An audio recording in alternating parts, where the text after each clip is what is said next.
Hello and welcome to the Prosper Eagles Sports Radio Show.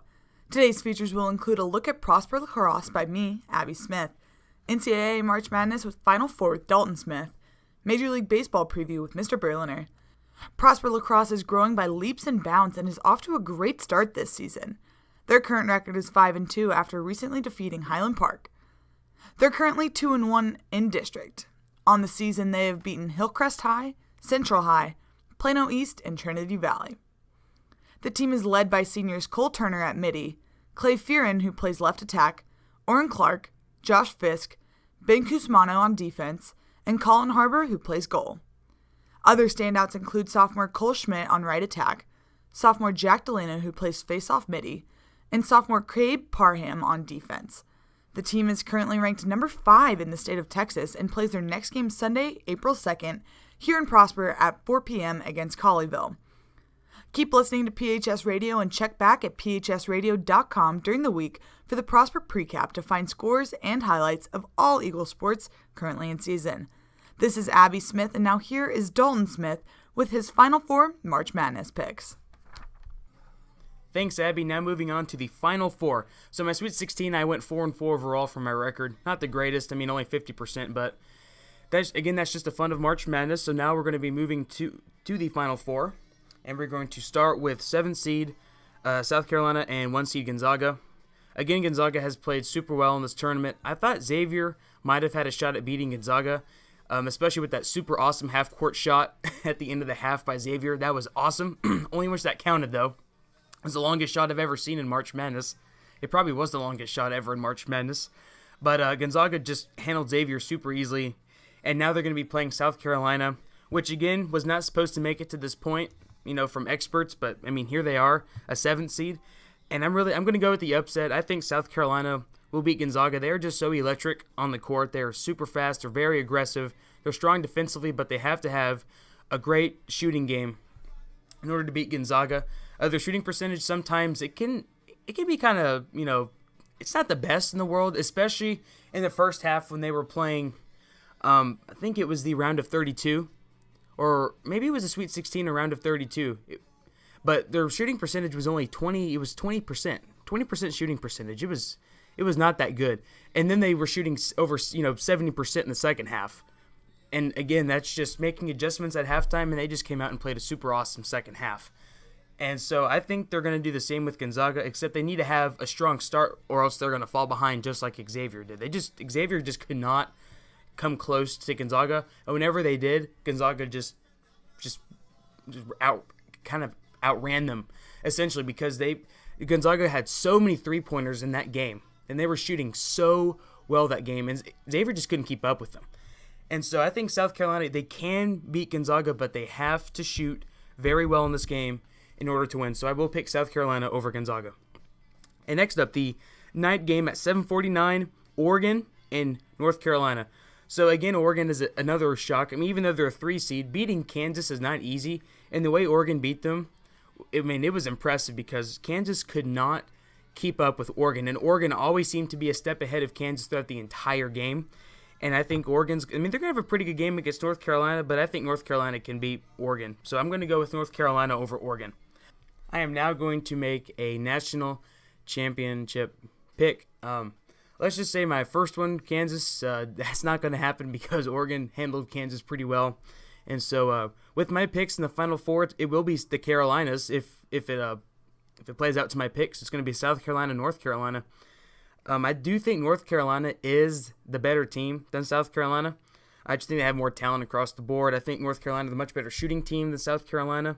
But, South Carolina's defense is really good. It's been good this whole tournament. It's what's kept them alive. And their offense has literally, I don't know how many, I'm trying to think of how many points they've averaged. They've scored 70 points or more in this whole tournament. So they're shooting really well, except for that first game when they were shooting, it was about 20 or 23%, shooting percentage. It's not what you really want to do when you're playing a good shooting team like North Carolina. But if South Carolina comes out, is shooting the way they've been, in these past couple games, and they're going to do a great job against North Carolina. But I do think, and I'm sorry, I'm going to call the upset South Carolina. I do think, I want to give them a shot. I think they're going to win. They're so electric after watching them play, and their defense is really good at forcing turnovers and turning those turnovers into points. And so I am going to choose South Carolina over North Carolina. I hope my picks work out. Again, that's just the fun of March Madness. You just never know with these teams because we've had so many shocks in this tournament. And so I can't wait to watch the national championship and see how the Final Four plays out. Thank you for tuning in to PHS Radio Sports Show with Dalton. Have a good weekend. Thanks, Dalton, for your look at March Madness down to the Final Four. Your championship game picked, South Carolina, North Carolina, would be pretty fun to watch. It'd be very interesting to see if it comes to fruition. Now we're going to talk a little bit about the upcoming Major League Baseball season. This is Mr. Berliner, and I found a great article by Joel Reuter at BleacherReport.com. Read through all of his picks and some of his little snippets on each team, and I'm going to take a look at some of those and see if I agree. For the most part, I do. Things are looking pretty impressive for the upcoming year. We're going to start in the American League East, where the Boston Red Sox are predicted to finish first, followed by the Toronto Blue Jays, Baltimore Orioles, New York Yankees, and the Tampa Bay Rays. Over the past 5 seasons, the Red Sox have won 2 AL East titles, but they've also had 3 last-place finishes to their credit. They have an impressive young offensive core and a starting rotation that features a trio of aces in David Price, Rick Porcello, and newcomer Chris Sale. They have lost David Ortiz, but their offense scored more runs than any other in MLB last year, so he might not be missed. The Blue Jays still have a dangerous lineup that will be backing one of the best pitching staffs in the American League. The Orioles will hit plenty of home runs after bringing back Mark Trumbo, but not sure how the rest of the team's going to fare. It will be all about, quote-unquote, trusting the process for the Yankees fans, as the team had a classic fire sale last year and acquired a lot of young talent. It's hard to see them legitimately contending with a starting rotation that features only Masahiro Tanaka, but they did get Aroldis Chapman back as their closer. The Rays' starting rotation could actually improve, but this is as nice a comment as we can come up with about the Rays. Over in the AL Central, we're still predicting the Cleveland Indians to have a repeat, winning that division with possibly 100 victories this year, followed by the Detroit Tigers, Kansas City Royals, the Minnesota Twins, and the Chicago White Sox. The White Sox, they've finally kicked off a long overdue rebuild. The Twins are only going to improve so much upon a 103 loss showing a year ago. And the Royals are on the downsizing and potentially set to blow things up at the trade deadline. That leaves the Indians and Tigers as the only 2 teams to really watch.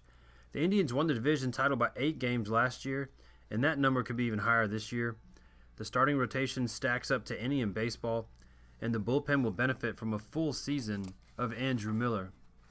As for the Tigers, they will need someone to fill the void behind Justin Verlander and Michael Fulmer in the starting rotation to have a chance to make it to the postseason. They also have a loaded offense that will be even better if Justin Upton can improve. Don't bet against the Royals making one more run before facing some tough decisions on who to re-sign next offseason, but they'll be quick to deal at the deadline if they're not shaping up to be a contender. And of course, around here, the ever-popular AL West. Everybody's thinking this might be the year the Astros overtake the Rangers and win the division. They were predicting them to do so, as well as having the Mariners maybe slip past the Rangers, followed by the Angels and the A's.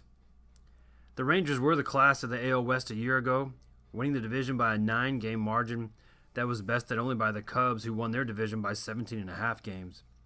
There's still plenty of talent on the Rangers roster, but they've yet to address the departures of Mitch Moreland and Carlos Beltran, and the starting rotation still looks unstable behind aces Cole Hamels and Yu Darvish.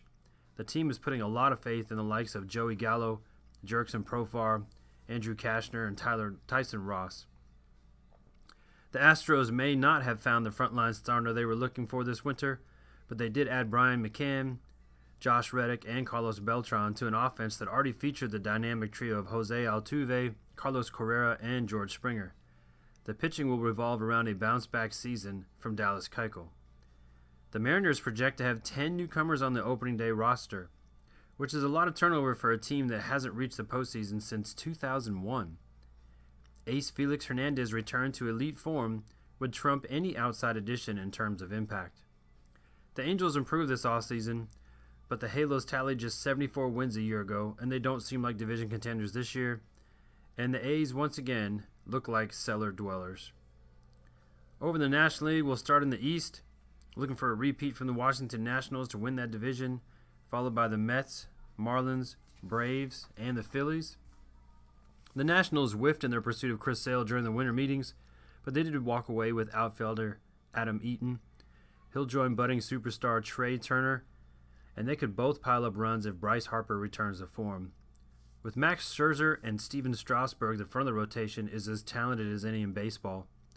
While the Mets brought back important veterans, including Yoenis Cespedes, they failed to make any significant additions to the roster.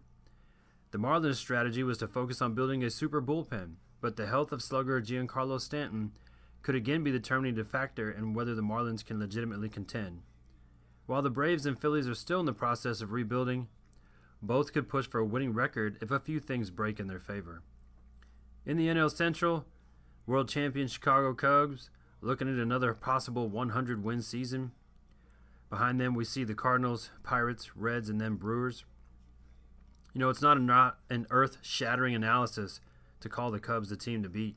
They have the most talented roster in baseball on paper, and they absolutely steamrolled the rest of the NL Central last year. They did lose Dexter Fowler, but a full season of Kyle Schwarber will keep them as the team to beat this year. The Cardinals have reached the postseason 12 times in the past 17 years, and they snatched Fowler away from the rival Cubs, which gives them an upgrade in center field and allows Prosper's own Matt Carpenter to slide into the number 3 spot in the lineup. The Pirates were probably the most disappointing team in baseball last year. They had 3 straight postseason appearances and a 98-win performance in 2015, and then dipped below 500. Andrew McCutchen will need to return to star-level production if they're going to quickly right that ship. The Reds could be a tougher draw than some might expect, but they should be able to overtake the Brewers for 4th place in the standings, though contention is still not in their cards. That being said, the Brewers have the far superior farm system, so they could have the last laugh among the 2 rebuilding clubs. Finally, we're going to go to the NL West. We're looking at possibly the Giants winning the division this year, followed very closely by the Dodgers. Then we have the Rockies, Diamondbacks, and the Padres. The Giants and Dodgers again represent the cream of the crop, and both will be eyeing a return to the postseason and some revenge on the Chicago Cubs for ending their seasons in October. The Giants added pitching to the bullpen, and that has addressed the biggest weakness on the Giants roster, which has a chance to now become a strength. As for the Dodgers, a healthy Clayton Kershaw is needed, as the offense will still be very solid. There are 2 teams that could surprise in the Rockies and Diamondbacks. The Rockies' offense has never been the question, and it should be among the best in baseball once again. This time the rotation has a chance to be the best in franchise history, which would really help. Of course, that's not saying much, but the pitching should be good enough for them to make some noise. Meanwhile, the Diamondbacks' rotation could be formidable with Zach Greinke, and they hope to fulfill the lofty expectations many had for them last year. With a starting rotation that is rivaled by more than a few AAA staffs, the Padres have to be considered the early favorites to be picking number 1 overall in 2018. Well, there you have my MLB predictions and wrap-up. Season starts Monday. Looking forward to having a lot of fun watching some baseball this year. And now we're going to have an encore performance of Mr. Wright's interview from our very first Eagle Sports Show, conducted by Jaden Manning Copeland. All right, hey y'all, it's Jaden. I'm here in the studio with Mr. Wright, and I have a couple questions for him. So, Mr. Wright, what sports did you play in high school? First of all, thank you for inviting me today, and you're on my favorite topic, and that's sports, all sports, any sport. I actually graduated from Lufkin High School, which is in East Texas. I was real fortunate because I grew up in a big-time sports town, and actually I was a 4-sport athlete in high school. I played football, basketball, track, and baseball, and I was the first 4-sport athlete, and it was the largest classification school. Back then that would have been like a 6A today.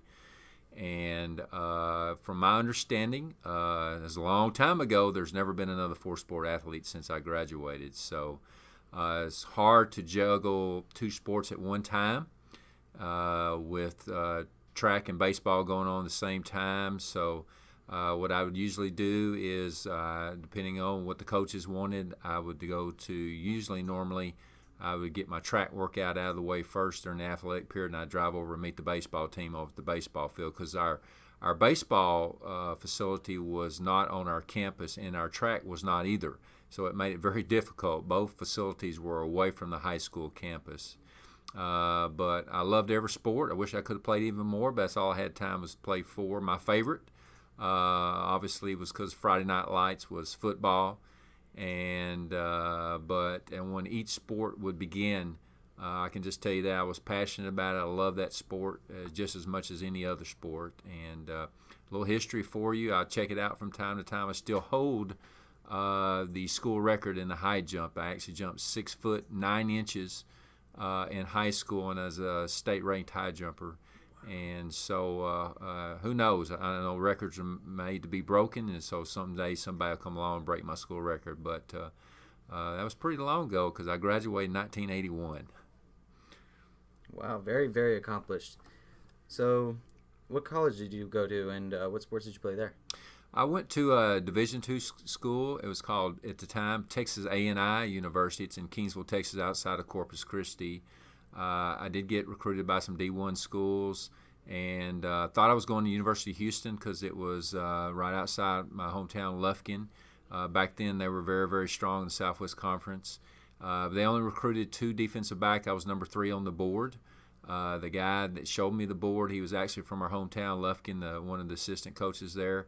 Kind of broke my heart because I felt like I wanted to go to a big-time program. But, when things, I've always felt like in life, when one door closes, a better one opens. And I actually went to A&I because at the time, it was a powerhouse D2 school. We actually had put in, over the last 10, 15 years, more professional athletes than any other, or as far as NFL players, than any other college, even including any of the big-time D1s back then.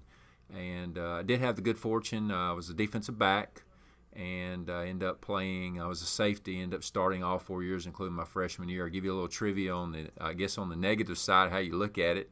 Shows you what kind of athletes we had on our team. When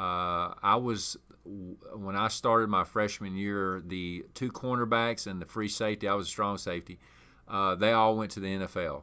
So I was the only one that didn't go and play professional ball. Wow, that's unbelievable. Now, do you still participate in track, though? Yes, for old people. Actually, I got into Masters Track and Field when I was still coaching before I became an administrator. I was coaching track, and I coached high jumpers and pole vaulters, long jumpers, triple jumpers, and hurdlers. And I'd done all those events myself except for pole vault, and I didn't know anything about it, so I didn't want to cheat my kids. So one day I asked the head track coach, I said, hey, who's the best pole vault coach in the whole area? And they told me this guy named James Fountain in Longview.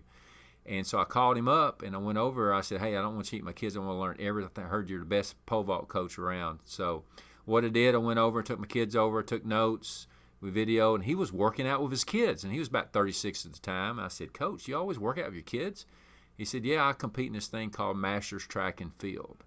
And I said, what is that? He said, well, it's you can still compete for USA Track and Field, and it's all over the nation, and there's a lot of meets in Texas, and there's state championships, there's national championships, and he said that you can get ranked in U.S. He said, and it's for everybody, all the way to as long as you live, to age 100. And so I was 29 at the time. I was in really, really good shape. So I started working out with my high jumpers. And so I turned 30 that June, and I competed at my first track meet. Masters track meet is up here in Dallas at SMU. And I actually felt pretty good because I jumped 6'8", and I jumped 6'9" in high school. So I did 6'8" at 30. And won state in my age category. I wanted to go to the nationals, but just didn't get it because I was a football coach. I didn't have time because those nationals were usually in August, and I was coaching football. But that kind of got me started. And I also do the hurdles as well. My specialty is high jump, though. But I competed in Masters Track when I was 30, 31, 35, 40. And then I didn't do it again until I was 50. And then I came back out of retirement here recently. As principal at Prosper, and ended up winning the senior games with Texas last spring. And I want to, once I get out of being a principal, I have a little bit more time on my hands. I do want to compete on the national level and go to some of the national championships for my age group. And but I'll tell you, it's very inspiring because it's just a passion. And it's just like anything in life. They have what's called All-American standards for every age group. If you jump a certain height or run a certain time, or like in pole vault, if you pole vault a certain height, then you can make All-American. And so you're kind of competing against that to see if you still kind of can bring the A game as an old person. But there was a guy this past year, last spring when I competed in San Antonio, he was 92 years old, and he did the high jump, he did the shot put, he did the 100, he did the 200, and he did the 400.